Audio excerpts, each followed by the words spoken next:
O livro do profeta Ezequiel. No primeiro vídeo, conhecemos Ezequiel, o sacerdote, que está sentado entre os exilados na Babilônia. E é confrontado pela maravilhosa glória da presença do templo de Deus, mas está aparecendo para ele na Babilônia. E então Ezequiel descobre o porquê. É por causa da idolatria e injustiça de Israel que compeliu Deus a abandonar o seu próprio templo. E embora ainda haja esperança para o futuro, o livro passou a desenvolver a mensagem de julgamento divino de Ezequiel. Primeiro através de Israel e depois pelas nações ao redor de Israel. E há um momento chave no capítulo 33. Ezequiel recebe um relato de que o cerco babilônico a Jerusalém terminou, porque a cidade caiu. O templo foi destruído. As palavras sombrias de aviso de Ezequiel se tornaram realidade. O exílio foi a catástrofe mais horrenda que já aconteceu a Israel e levantou grandes questões sobre se Deus estava realmente cansado de Israel. Mas lembre-se, no final do capítulo 11, Deus prometeu que ainda haveria um futuro além do exílio para Israel. E assim, o resto do livro explora a visão de esperança de Ezequiel. Primeiro para Israel, depois para as nações e depois para toda a criação. A esperança para Israel começa com Deus prometendo levantar um novo Davi, um futuro rei messiânico que seria o tipo de líder que Israel precisava, mas que nunca teve. E esse novo Israel, que cairá sob o domínio do rei messiânico, será um povo transformado. Deus lidará com o âmago do problema da rebelião, dando-lhes novos corações. É exatamente como Moisés prometeu no final do livro de Deuteronômio. Deus diz: ele removerá o seu coração duro e irá enviar o seu espírito ao seu povo para lhes dar novos corações de carne que possam amar e obedecer ao seu Deus. E essa ideia se desenvolve na próxima visão estranha. Ezequiel vê um enorme vale cheio de ossos e esqueletos humanos e secos. E Deus diz a ele que é uma imagem, uma metáfora do estado espiritual de Israel. Assim, a sua rebelião contra Deus resultou no exílio e na morte literal de muitas pessoas. Mas também foi uma morte metafórica do seu relacionamento com a aliança. E Deus diz a Israel que o seu espírito está vindo para trazer o seu povo de volta à vida. E assim, esse vento vem e levanta todos os ossos e os enche de respiração e vida. E então a pele cresce sobre os ossos e de repente Ezequiel vê todos esses novos humanos em pé na frente dele. Essa visão relembra a história da criação de seres humanos em Gênesis capítulo 2, onde Deus fez os seres humanos a partir do pó e fôlego de vida.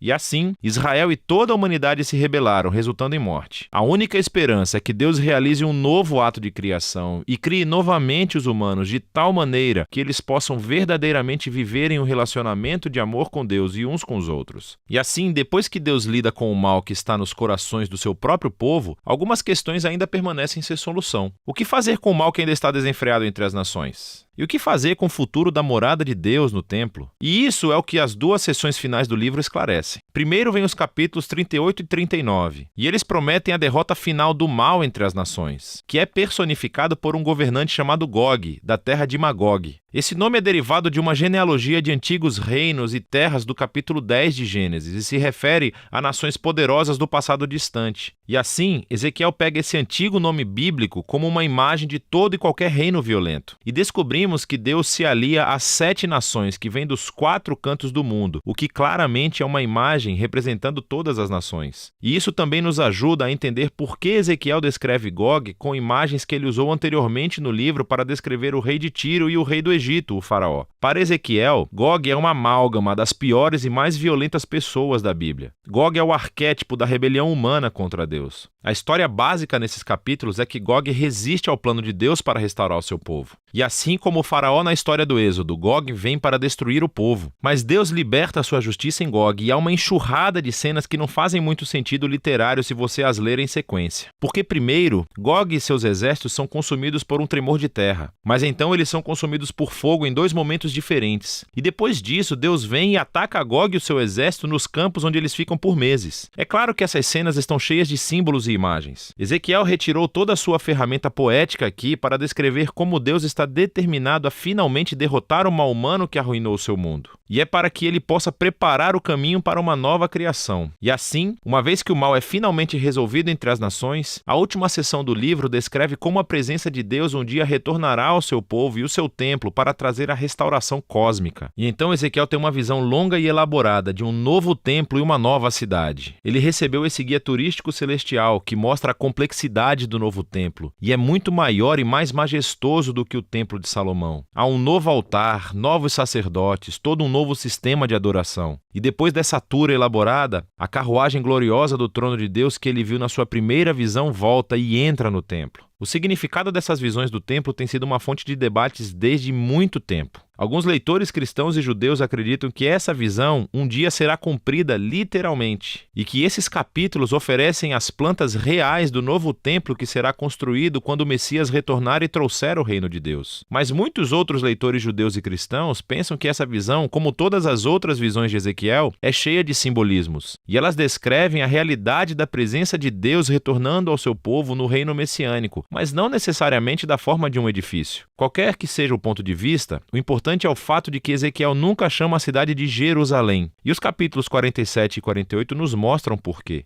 Ezequiel vê esse pequeno riacho derramando do limiar dos degraus do templo e rapidamente se torna em um rio agitado e flui para fora do templo e da cidade, para o deserto, em um dos lugares mais desolados do mundo no planeta Terra, o Vale do Mar Morto. E então esse rio deixa para trás um rastro de árvores e de vida, e o Mar Morto se transforma em um mar vivo com plantas e animais. Todas essas imagens vêm do Jardim do Éden em Gênesis, capítulos 1 e 2. E vemos como a visão de Ezequiel é realmente cósmica. O plano de Deus sempre foi restaurar toda a humanidade e toda a criação de volta à sua presença, o que dá vida. E assim, o livro termina com o nome dessa cidade-jardim. O Senhor está ali. E assim as visões de Ezequiel chegam ao fim, cheias de esperança, por um futuro novo. Novos seres humanos vivendo em um mundo novo, animado pelo Espírito de Deus que dá vida. É um mundo permeado pelo amor e pela justiça de Deus. E é disso que se trata o livro de Ezequiel.